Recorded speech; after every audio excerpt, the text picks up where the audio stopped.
good evening. Thank you everyone for joining us. This is tonight the third day of the inauguration of our new program at Fondazione Adolfo Pini in Milan. We are in spirit in Milan, but actually each in his own place. This is the third evening. As I said, we're having 4 conversations in each evening. Tonight I'm speaking with Nomaduma Masilela. Until now we had my colleagues, Sonia Dalto and Elisa Gianni, that were speaking with Maria Teresa Alves and Carlo Greppi. Tomorrow the last talk will be Cristina Travanini speaking to Helena Janecek, sorry. And so tonight I'm very happy to have the opportunity to speak with Nomaduma Masilela. She's a curator, an artist, a writer. She was one of the curators of the 10th Berlin Biennial in 2018, and also an MRC fellow at the Museum of Modern Art in New York, among a long list of other projects, most recently in Europe in the past 2-3 years. So first of all, thank you, Nomaduma, for being with us here.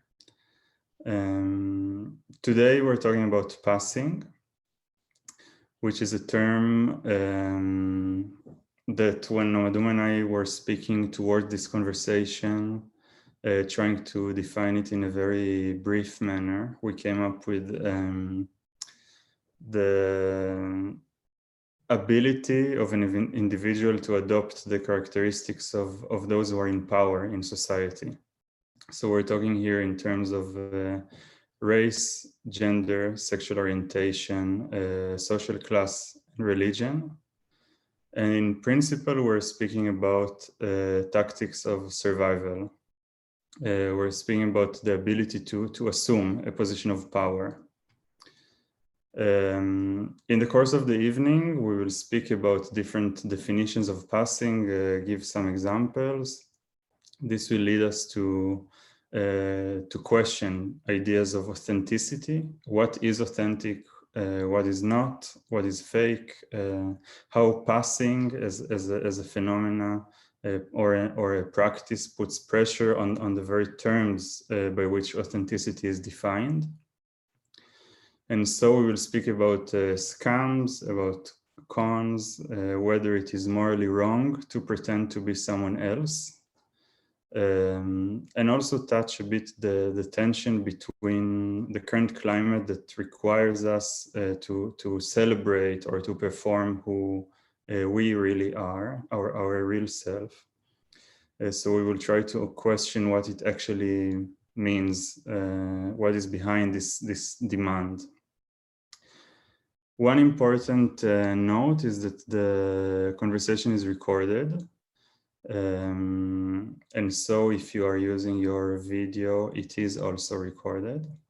We would be very happy to have this, let's say 1 hour that we have ahead of us as an actual conversation more than a lecture or a talk. So please feel very comfortable to write comments or concerns or questions or anything, or raise your hand or give some sort of sign if you want to share anything, and we will get to it the minute we can. So I think it's a good time to start, and the ones who are late will just join. So Nomaduma, thanks again for being with us. It's really great.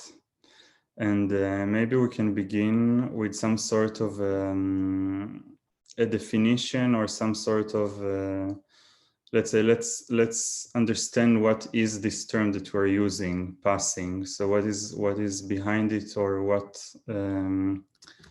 is the meaning of it in the European context also, because I'm not sure it's so obvious for everyone. Yeah, hi Itamar. Thank you so much for inviting me for this talk. Also for the Fondazione for providing the platform for us to have this conversation, for beginning these conversations. Itamar and I were speaking about this idea for this talk, or the kind of the beginnings of it started when we were talking about sort of different ways of passing. I think Itamar, you gave a really great sort of definition of what it is when someone assumes a position of power in order to kind of navigate sort of oppressive social structures, or in order to assume the power that they have sort of, they're sort of performing or are able to perform. I think the most, the way I was introduced to passing was when I was studying at Columbia University, and I took a course with Coco Fusco, who is an amazing artist and scholar from a Cuban-American scholar. And I took a course with her called Visualizing Race in American Photography back in 2006. And it was very much about the ways in which the race was fully, was a construct within the US, very much which worked in the service of course, of slavery in the 18th, 19th centuries. And in order to sort of create racial categories. I mean, the same holds true across the majority of the world that was colonized by European nations. There are a lot of stories of passing within Brazil, within South Africa, within the US, especially in places where there were very rigid categories of those who were in power, which were white, of European descent, and those who were either enslaved or completely disempowered. And so in the US context, you have many stories of people who, while sort of interracial unions and sort of marriages were completely illegal in the US for a very long time. Until sort of, I'd say the early 20th century. There was a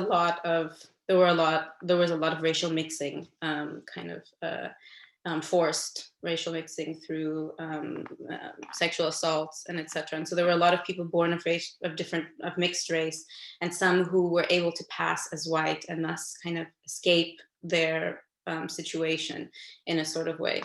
And while, so I mean, my interest in passing really is not so directly connected to this. I mean, this is a very important part of American history and South African history and other parts of the world. But I sort of am interested in passing as sort of to kind of use it a little bit more expansively as like a sort of as a concept to kind of to think about unstable points of identity and with unequal power relations, both in society and in heteronormative historical narratives, the ways in which one can disrupt that, the ways that things that people do can threaten sort of stable points of identity or of historical narrative, and the ways in which these sort of moments of passing or fakes entering as authentic objects really destabilizes ideas of what authenticity is. And this, I think, extends not only to people, but also to objects. But this we will get to later. But then one important point that you already made is that you are speaking about passing as an active practice and not as something that happens by itself. So it's not about a person that is being perceived as belonging to some sort of a group in power, but an actual practice of an individual to assume power. So it's... Well, I think it's both. I mean, I think it is an active practice to assume power, but I think it also is, sometimes I think survival works purely through the perception of others, whether or not you kind of assume whether or not you actively assume this. I think there are like many benefits to, I mean, there are a lot of conversations that we can have, at least within the racial context of like, of color, the lightness of someone's skin, etc. But also, I think, I don't know if it's about I think sometimes it is about sort of allowing the assumptions of others. And I think that also translates into like, if you, it's not just about racial terms, it's about being, can you perform sort of as within a more heterosexual kind of sphere as a certain kind of body. If you can perform within, like, I mean, it also becomes about class. Can you perform certain kind of like class performances in order to be thought of as not as part of a higher class, or whatever the requirement is.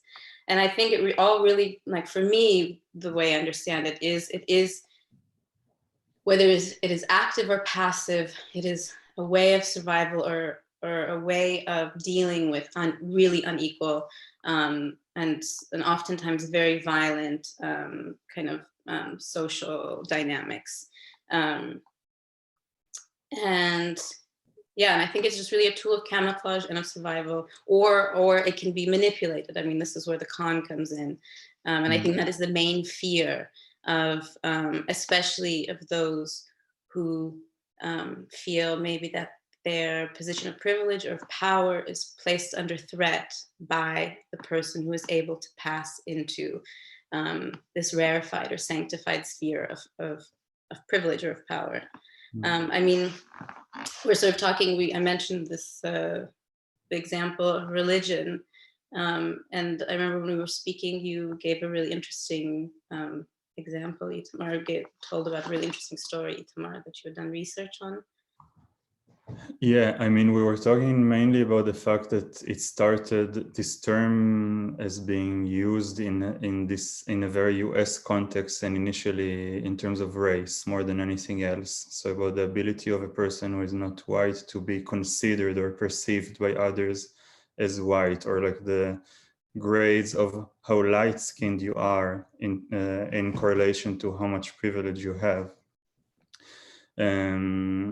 But then the interesting thing is to realize that with time, it's not that the definition, or let's say the phenomena of passing, got smaller and smaller, but it actually got wider and wider in the sense that, as an example that is of course not explicitly related, but the Jews in Germany in the 30s and 40s, many of them were able to survive by pretending that they are not Jews. I mean, some of them had been lucky enough to be able to use their physique, like their physical characteristics, in order to play non-Jews. There is this story of Salomon Perel. I don't know if everyone knows it, but he was this child that ran away when Germans took over his village in Western Poland, and he ran two German troops, two German officers, and pretended to be a German orphan that lost his family. And he was actually adopted by a German officer, a very highly ranked German officer, who then sent him to a school in Braunschweig where all the children of the Nazi elite were studying. And he spent his years of war as a German Aryan, let's say, child in a Nazi school, pretending to not be a Jew. So this is an extreme form of passing in terms of survival. I mean, he was, again, it's about, he was lucky enough to have the ability to pretend not to be Jewish, and this combined with his own initiative, let's say, of actually performing himself as a non-Jew, that allowed him to survive. Yeah. Yeah, I think that, I mean, within like cultural studies and especially in the 90s, theorists such as Stuart Hall and Homi Bhabha and others wrote extensively about, I mean, because I think what it shows sort of is the constructive nature of what Aryan, I mean, what the kind of like, what is the Aryan sort of, and that it isn't sort of, and this kind of devotion to, that it somehow manifests itself like physically, whether it's through blood or your features. I mean, of course, you have so many, like in the 19th century, of course, this devotion to eugenics and etc. And then to sort of, to be able to pass through that, not being this sort of rarefied being, I think really destabilizes all of the, even the categories of definition of identity, you know. And I think it makes me think, I just want to read a quote from Stuart Hall, who I think is incredibly important to, if one is not familiar with his work, then it's very much worth kind of like researching as like a very central figure within cultural studies. And in an essay, Cultural Identity and Diaspora from 1990, he writes, cultural identities are the unstable points of identification or suture made within the discourses of history and culture. It is a positioning, right? Rather than an essence, notions of it, and which destabilizes any notions of a true monolithic self. And I think that is so, I think this, for me, what I find, not only does it sort of, this notion of passing destabilize sort of ideas of identity and of culture and within society, but I think also of history and how history sort of itself is narrativized. And I think the ways in which one can adopt a language, the language of those in power, in order sort of to narrativize a history that has either been completely erased, ignored, or or just overlooked, which often relates very much to, you know, it is the victors, what is the Walter Benjamin quote, that it is the victors who write history. And this was sort of, this was one of the core concerns of the Berlin Biennial in 2018, which is what I worked on with, which I was co-curator with Gabby Globo, Yvette Mutumba, Tiago de Paula Souza, and Moses Serabiri, and we presented in 2018. And I just wanted to show, I mean, and a lot of the, I'm going to share my screen very quickly just because there's one work I wanted to share with you. But also to introduce the biennial, which was titled "We Don't Need Another Hero," which comes from a song, a 1988 song by Tina Turner, but which really speaks to the core of our concerns, was very much about the fact that these kind of grand narratives, these sort of heroic positions, which really are about excising or excluding certain groups of people from the kind of realms of history and from the kind of ability or power to narrativize or self-narrativize themselves, and the concepts even of history and of history writing. And one of our central texts, and so to try to, what are the ways in which people try to dismantle, subvert, or destabilize these sort of these practices or these historical traditions of omission and heteronormative narratives that are oppressive and to many others in the world. And one of the central essays was by Edward Lisson, which was in a 1990 essay for opacity, in which he argues for not only for the need for the plurality, and I'm showing, I just really like this. This is the main kind of design of the biennial,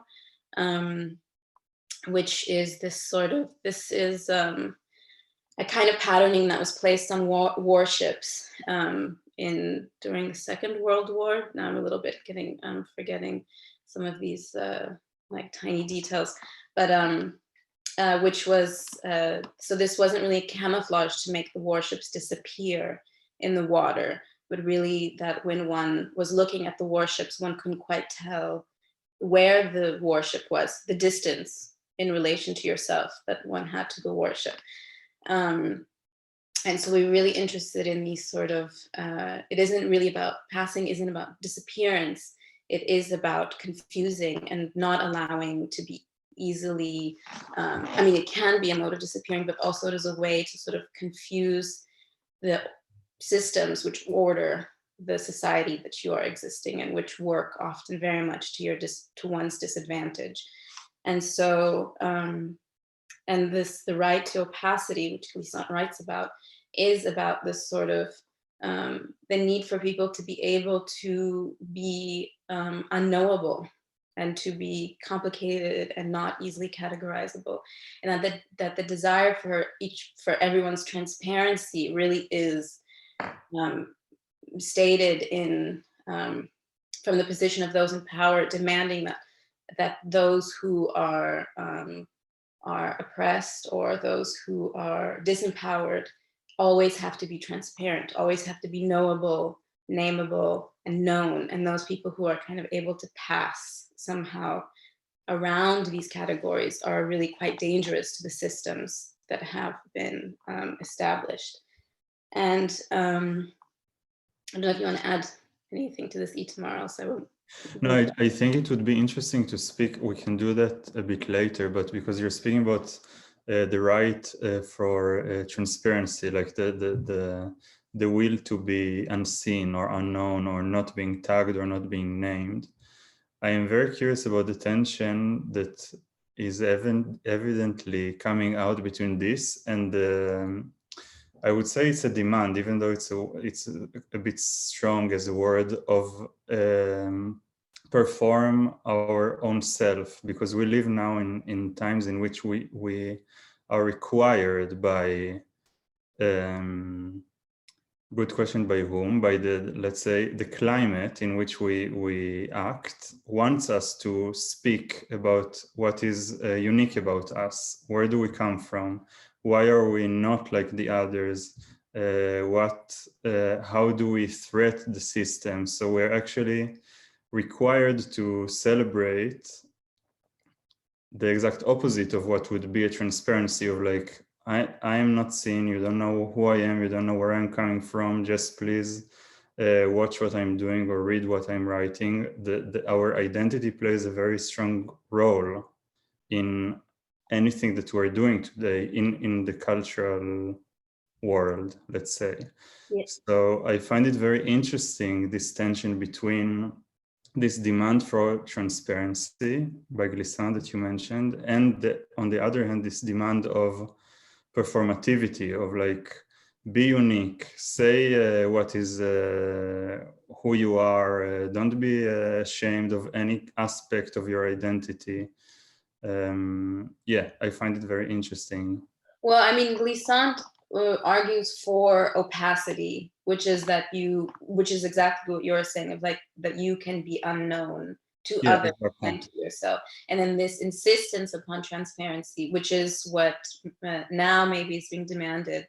I mean, now has, I think, for oftentimes is demanded by in order so that you can be categorized. And so that is the problem, right? To kind of be clear about all of the positions from which you come from. To be transparent is to be known and to be knowable, and to sort of present everything that you are about, that I'm from X place and X place and was influenced by these things and identify as such, and this is my, whatever. Yeah, sorry, I used the term transparent in a completely wrong way. I meant transparent in a sense of invisible. But yeah. No, but I think that's interesting also, is that the fact that he uses the language, because of course transparent, like, I mean, the ways in which also he uses the language is quite interesting, because it would seem, and taking this terms that are, or like a term that would seem to be the preferred, the sort of transparency, invisibility, unknowability, and then to say like, actually, transparency is about being transparent and being known, sort of exposed. to disclose everything. Yeah. And I think that's like also that's like this way of playing with language, which is very much about and changing the meaning of language and like sort of shifting it a little bit, and making what would have been like, I guess, what would be one meaning and kind of like turning it and making it acquire an equally as plausible meaning as the other. And I think that is, I mean, that is what makes Glissant incredible. But I think that is also a really incredibly powerful way of showing the instability of the systems that are created that we assume are somehow incredibly solid or to be unquestioned somehow. I wanted to show the work of Mildred Thompson, who I first encountered when I was working at MoMA, when I was doing the MRC fellowship, and was doing a lot of research into what was in the museum's collection, and I came across these are works. These like woodworks are from her years in Germany when she lived and worked in Düren and in Hamburg, but she also was like an amazing and exceptional printmaker. And the works in MoMA are these like very small, like kind of early prints that she did. They're of these kind of like doll-like figurines. They're just like as she was moving into more into abstraction. And they're from the 1950s, and like just the story of Mildred Thompson. Not only are the works, her later works, amazing, like these woodworks, but so in the 50s, she's a Black American artist who was born in 1936 and sadly passed away in 2003. But she was had studied as an artist and was trying to like make it as an artist in New York.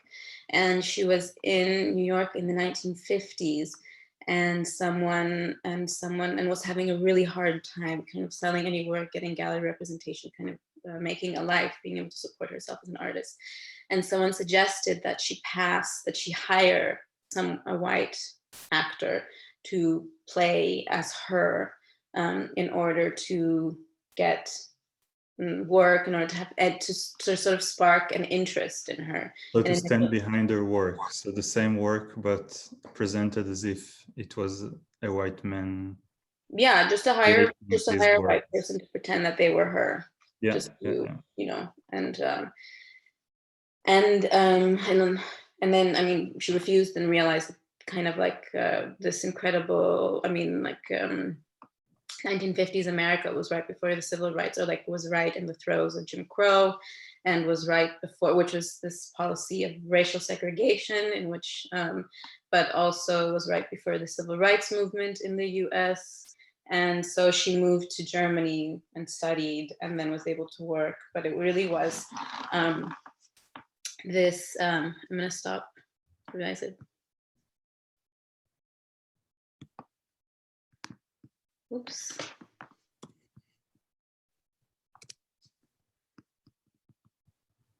And I think that this was some kind of recourse that one could take. And a similar thing sort of happened in, which was the scandal of Donnell Wolford, who was a fictionalized Black female artist that was created by white male artist in the US, Joe Scanlan, When was it? in the Whitney Biennial. In which years, or at least this, I think 2014. Okay, so very recent. Yeah. And It was the same, no, maybe even a little bit later, now I'm forgetting. It was the same year as the Yams Collective,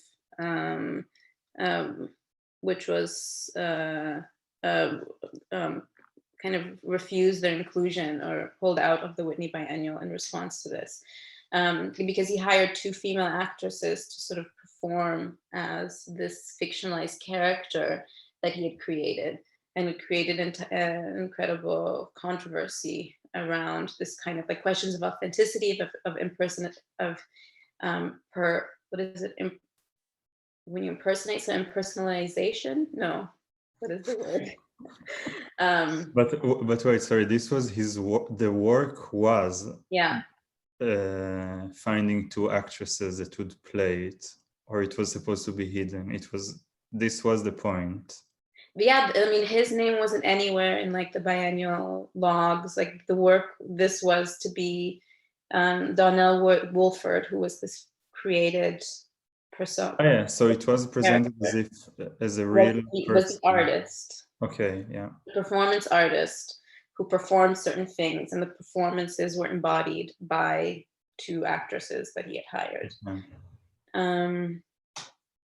And I think, and so this like sparked a lot of conversations and outrage about, about questions of authenticity, about like privilege and the power relations between like what does it mean for this artist, this Joe Scanlan, to sort of hide himself and not present this as some sort of conceptual work, to make whatever statements he wanted to make about race in America.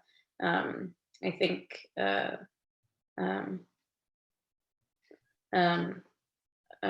I think that, yeah, it raised a really huge scandal. And so I think of like this also possibility of kind of passing, working. I mean, obviously this ideas of like appropriation and etc. But I think now it becomes a question of, as sort of the racial inequalities and kind of as with like now with really the issues of the problems or the kind of historical violence that Black lives have experienced in the US and globally have led to a lot of like institutional, at least in our context, a lot of institutional positioning. I think there is a now kind of a turn in a different direction. I wouldn't say like, I wouldn't term it as passing or something, but I think it's quite an interesting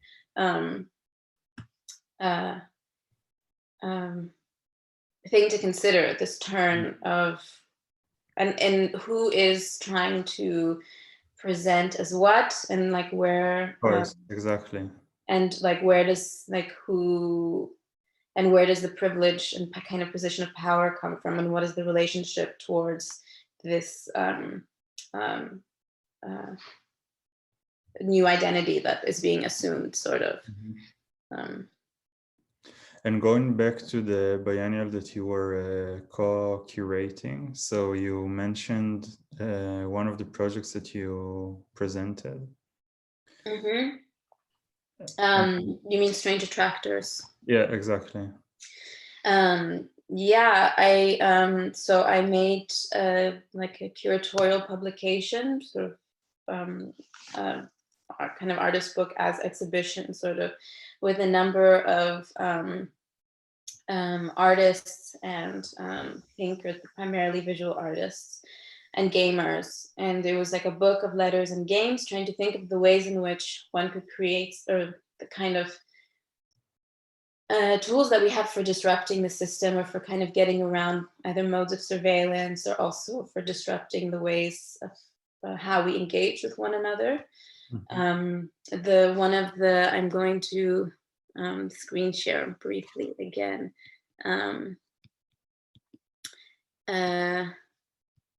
But this, so it was a series of, it was called Strange Attractors. I think I have something. It was like this, it was like a very small form publication. These are herbarium pages from the herbarium of Rosa Luxemburg, who made these herbarium, right? It was like flower pressings with like botanical information that she made during her years in prison, either of like things she gathered while she was, if she was allowed to go outside, but also things that came in through her prison window, or flowers that her friends brought to her at the same time that she was like smuggling out writings to be part of the revolution. So I thought this exchange was really beautiful of how to, it really was very much about sort of like, I don't know, of subterfuge and infiltration, and but also about kind of personal cosmologies.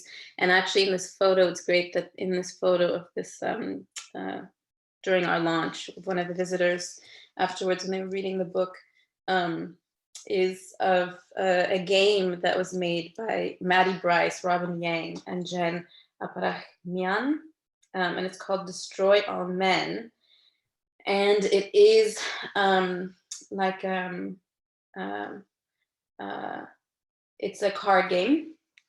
So ultimately you would have to destroy the book sort of in a way to play the game, but it's a card game in which you play like a fembot who is trying to find ways to seduce and make a man fall in love with you and break his heart, and therefore, and to creatively do so, and to have the collective, which is your other players that you're ostensibly trying to win against. But it's the collective group that decides whether you have successfully impressed them, sort of, and that's how you earn points, is by the collective kind of like acknowledging your success within the game, right? So it's like kind of deturning the logic of most card games, which is that you either as an individual or in a team are winning against other people rather than performing for your other players, and they are the ones who decide whether or not you have impressed them enough with your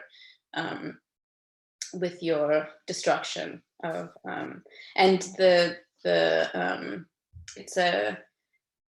Maddie Bryce is a queer gamer who's really interested in queer game theory, as a trans gamer, and they're really interested in this idea of the glitch, which is right, like a glitch ostensibly is like something that, a mistake within the system or some kind of problem within the system, and but as a glitch, and to kind of play and to expand upon this and to kind of create games that really center around and operate around using the concept of the glitch, of this disruption, and it's a mode to disrupt the idea that games are a seamless and packaged experience. And so it's an attempt to kind of like burst the surface of a game from within, and to kind of allow to deny the illusion of choices provided by a game, by the creator of the game, right? That kind of potentially there are more choices than what the game creator has provided, but that you can sort of break through the logic of the game and kind of create something further yourself just by being a participant in the game. And so this was one of the, and I love, I just love the idea of this, not as someone who, I don't know, who would want to destroy all men, but I like this sort of positioning, not only of a queer trans gamer positioning themselves within this kind of like community collective discourse, but also that the destruction is heartbreak, and that the winning is granted to you by your co-gamers or your co-players. And I thought that was, this is like, I think really quite an amazing turn. And so there were a number of other projects within this, and also within Kunstwerke, the KW Institute for Contemporary Art also created, I created a reading room for the book, just as a kind of other space that was created purely for the enjoyment of the enjoyment of this kind of, so that people could actually engage with it much more more intimately. Yeah, I think that was, I mean, and so, I mean, in a way, this,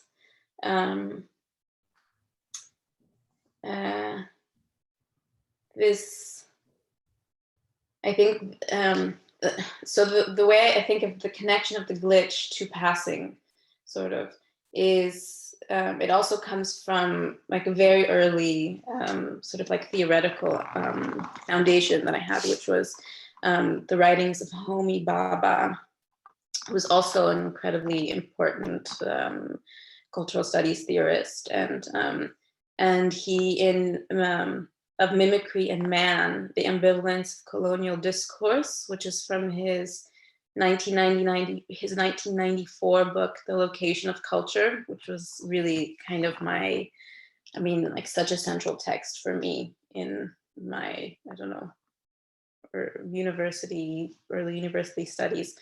But this idea that somehow, and he was writing about from the British colonial project in India, about this kind of positioning of creating these sort of mimic men, British men who were not granted English subjecthood, but who were in all ways like through kind of class performance and through like mannerism and through wealth and through etc., who were essentially British, but who were never quite. And this kind of never quiteness, this mimicry of Britishness, which actually was the embodiment of everything that was British, other than them not being white and them not being granted British subjecthood, which or citizenship, which you know, are kind of arbitrary constructions as well. Kind of subverted what was British, right? By the fact of them being in every way British, but never quite allowed to be British, to be fully understood as British, really kind of undermined what it was to be British, right? This kind of like the mimicry of the original kind of undermines the kind of parameters by which the original is deemed authentic. And so I think, I mean, it also exposes these elements. It makes them a thing that you can have in your hands. Yeah, that you can assume, that you cannot assume. I mean, obviously, and then very clearly shows that there is that in the end they're quite arbitrary, and that in the end it is about some kind of it's some kind of power maintaining itself through the illusion of this kind of like authentic whole or something. And so like my main point of interest to either the glitch or this kind of passing or this kind of mimicry is the way in which something that is possibly a fake or a problem can subvert or infiltrate a system that is unequal, that is inherently unequal, or to show the ways in which it is unequal, or to sort of undo or to question the system itself, whether it is equal, unequal, etc. And in this also relates to my interest in fakes, like art fakes, especially very successful fake art fakes. I find them like endlessly fascinating. I find this sort of the process of authentication, or like the ways in which works of art have entered really revered institutions, but then have turned out to be fakes, and then the shock and the distress over the fact that they aren't authentic, that there was some kind of failure in the process of authentication, or the success of the forger. I find all of this incredibly interesting, but I think mainly my point of interest is of the aura of authenticity that is. So before we get into this, that I think would be more or less our closing direction. I'll say that we have about 10 more minutes. So if anyone wants to jump in or a question or a comment or anything, please do so. I think we do have something. Exactly. Claudia Schroeder, what would you say is the difference between mimicry and passing? Oh shoot, that's I mean, I would say, I think passing is also at any point you want to speak as well. And but Claudia, I think passing is to fully enter a system as this other thing that you and to write as, at least in the US context of beginning like from in the antebellum period, right? So the years of slavery through to, I would think potentially through to very recent present. It is the act of assuming the qualities of, primarily of whiteness, and seamlessly entering that social space. Yeah, I think this is the point, in fact, and it relates a lot to the card game that you were mentioning. I would say that the difference is that mimicry is something that you perform, and that's the end of it. This is mimicry. But passing requires the society to be fooled by you. It's an interaction. If you're passing, it means that you managed to be perceived as something that you are not. It is within the relations of this individual and the society, I would say. So, and about the card game, it's not enough that you would play whatever you need to play. You need the others to tell you, okay, you impressed me, I am convinced, or not. And based on that, you're getting your points. Manuela Moreira said something in Italian. Yeah, so it is about the translation of this term, passing. I would call now my Italian colleagues to jump in, or listeners to maybe suggest a term. Cristina, Sonia, who is here? Let me see. Allora, traduzione non facile, perché comunque è un concetto che dalla ricerca italiana non è stato ancora particolarmente esplorato, mi sembra. Per cui, se volessimo tradurlo, forse quest'idea del passare può essere mantenuta anche in italiano. Voi gli altri cosa dicono? Itamar, tu cosa dici? Il passare. No, I agree. Clearly I don't have... sorry, I could speak in English. No. Yeah, actually I have to say, I think that also in Hebrew, in sociology, you use the term passing as in English. I think it's not, it's in the process of being institutionalized, let's say. Sonia appeared. Yeah, I was thinking about also, I don't know if this makes sense, but I was also thinking about the terms fugitive in somehow from this idea of process, quindi di passaggio, anche in questo aspetto processuale di passaggio che sfugge. I was just thinking maybe about this book about the undercommon, so the fugitive, and Black Study and fugitive, and so sì, questa idea di passaggio in italiano anch'io lascerei passaggio. I don't know if it makes sense also this term of fugitive in this passing, in this.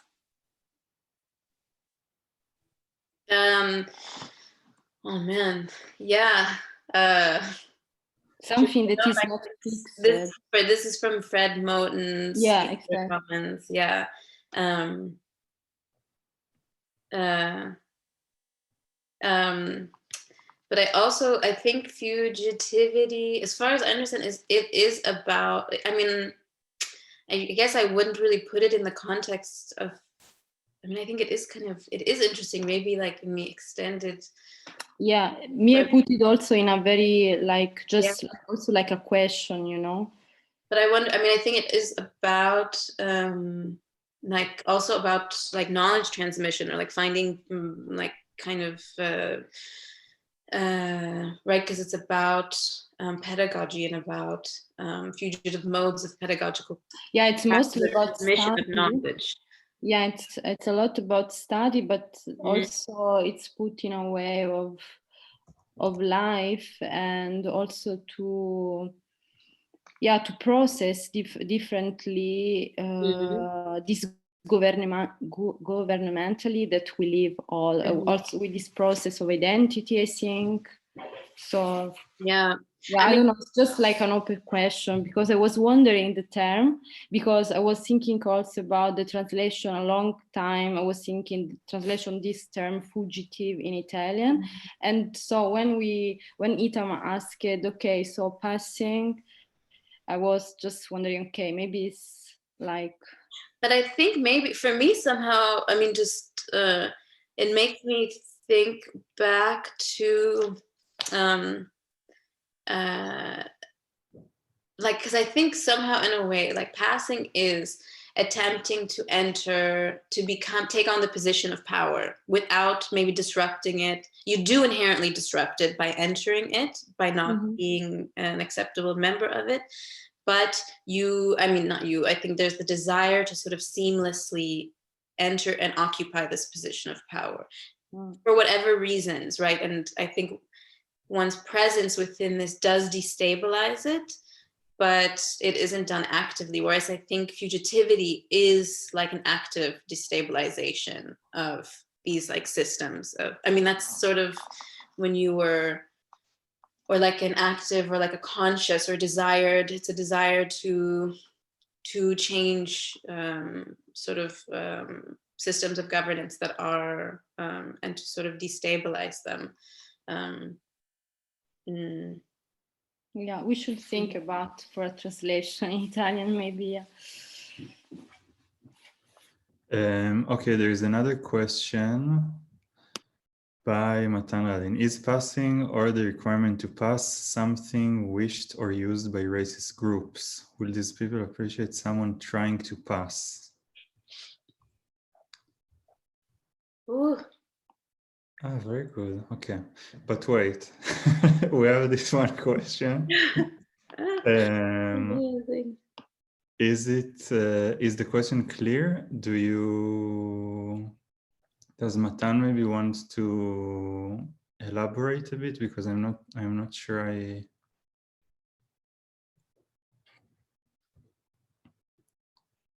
Hello? People appreciate someone trying to pass. What do you think? I mean, I think maybe sometimes, I mean, in a way it is also like yeah, Matan, you should speak if you wish, please. Hi everyone. Hello. I think what I actually wanted to ask is that there's a big claim that if we don't, like me being a foreigner as well, like an immigrant in Germany right now, is that when you try to pass, you kind of appreciate the local culture or the way people used to do things in that area. So what I kind of like, a lot of people that I find non-intentionally acting in a racist way or having a racist tone say this person doesn't even try to resemble the place he arrived at or something like that. And I think the topic of this evening is very interesting because when you tell someone passing and you explain them what it is, it's the first time that people really say, oh wow, yeah, that's actually a technique. That's actually, it's not just showing appreciation to your seller in the supermarket on the streets you just moved in. It's something people practice for gaining something or because they're scared of something. I mean, not many people are aware of this. Mm-hmm. So what I'm actually, first of all, wanted to ask is basically like, do you feel that people with racist connotations kind of expect someone to pass, or will this not be enough for them? And the second thing is basically, what do you say to these people that say, if we don't try to pass, local culture could disappear? Or if everyone just like is themselves, you know, like there's a lot of traditional things that are nice in places, and if you don't try to practice them yourself, there is this theoretically fear that they will disappear. You know, that's what I hear very often. If you don't try to speak German in Germany, the language will be gone in the end if everyone will talk English, you know? Like, that's a very common comment that I hear in Berlin, for example, nowadays. Yeah, so I managed to confuse everyone. Myself. No, you didn't. I just more yeah. But Matan, you are talking about adaptation, no? I think. Because I think there's a difference. Yeah, kind of yeah, I mean, adaptation, yeah. But I think that the process of trying to pass requires one to learn. You get to know the, I mean, it's negative, but you get to know the other side or the place you've arrived at very well when you do that. I mean, it requires a lot of knowledge. Yeah, knowledge, and also, but it's interesting, yeah, adapting. But I think also like the need, like the difference between adapting to a new place or etc. is that, you know, it's to understand the culture that you are in. It's to, you know, maybe to appreciate it. It's also maybe to be able to navigate it better. But I think passing means that, or the need to pass means that there is some kind of you're at a disadvantage in occupying or you're under threat in occupying the identity position that you do, right? And so then you're trying to, if possible, if you're able to do it, to pass as either this new context that you have entered into, or the to assume whatever kind of you're right, veils of like privilege and power that you can sort of assume, or to, you know. So I think, right, like if you are able to move to Germany and look like you could possibly be German born, you know, kind of with family from Germany, or however many generations, and then you can learn German well enough that you could possibly pass for German, but you but I think a lot of Americans could do this. A lot of white Americans could do this, but don't really feel the need to, because the power relationships between being an American and moving to the US, I mean, and moving to Germany are very different than being, I don't know, Turkish, Vietnamese, German, whatever. No, and, you know, I think there is a completely different way in which the society accepts you. You're completely right, yeah. You're able to navigate it. You know, there are like many more allowances, the privileges that are given to certain people, regardless of how much they know about the society that they've entered into, or the language, you know. Yeah, you're right. I mean, there are a lot of moments, I guess, where I'm passing without even noticing, because I'm just trying to be polite to the person I'm in front of, but actually it's also me not wanting to ever experience this person finding me off if I won't, you know. Like, yeah. You're so scared for the moment that actually he might find me being myself something not passing for him, that you pass. You try to pass. I mean, if you're lucky, you can do it easily. If you're not, I mean, it's a different kind of. There's a lot of. Yeah, I understand. I mix things up a little bit, but thank you. Yeah. Yeah. Okay, I think in fact we're out of time. We didn't get to speak so much about the fake and the authentic when we speak about actual objects or artifacts. So maybe we will have to leave it for a next conversation. Okay. Oh, it's too bad. Yeah. I mean, it's too bad that Sonia has left, because I really appreciated her mention of a fugitivity and the undercommons, because I think it's like such an interesting thing to take into consideration, like in these terms within this conversation. I agree. Let's take it as an element for an elaboration of the talk. Yeah, for further thought. Exactly. Well, thank you so much again for having me. Thank you for being here. Thank you everyone for listening. Francesca for facilitating everything. We would be very happy to hear if you have any comments or questions, anything that you want to write even after the call ends. Tomorrow is the last call in the context of this inauguration event. So see you tomorrow evening, whoever has time for it, and then see you next time. Thank you, everyone. Thank you. Bye-bye.